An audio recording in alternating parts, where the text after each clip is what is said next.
മുണ്ടകൈ ചൂരൽമല ദുരിതബാധിതരുമായി ബന്ധപ്പെട്ട വിഷയം കേന്ദ്രത്തിൻ്റെ ഭാഗത്തു നിന്ന് ധാർഷ്ട്യമാണ്, പണം കൊടുക്കില്ല എന്നുള്ളത്. സംസ്ഥാനത്തിൻ്റെ ഭാഗത്തു നിന്ന് സർക്കാരില്ലായ്മയാണ്.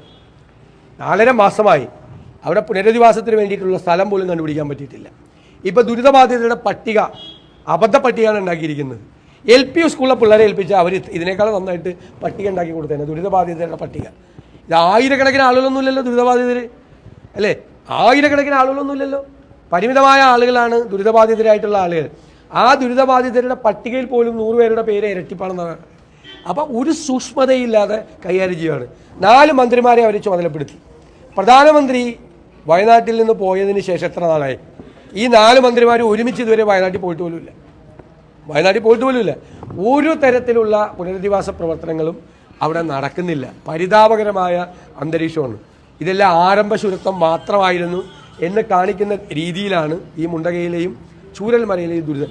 അടിയന്തരമായി അവർക്ക് പുനരധിവാസം ഒരുക്കാനുള്ള നടപടികൾ സ്വീകരിക്കണം. ഞങ്ങൾ പറഞ്ഞു വന്ന മൈക്രോ ഫാമിലി പാക്കേജ് വേണം. അതുൾപ്പെടെയുള്ള നിരവധി കാര്യങ്ങൾ ചെയ്യാൻ ഗവൺമെൻറ് ബാധ്യസ്ഥമാണ്. ഗവൺമെൻറ് അത് ചെയ്തിട്ടില്ല എന്നുള്ളത് വളരെ ദൗർഭാഗ്യകരമായ കാര്യമാണ്. നമ്മളെ ഈ കാര്യത്തിലുള്ള സമീപനം ഞങ്ങൾ ആലോചിക്കേണ്ടി ഇരിക്കണമെങ്കിൽ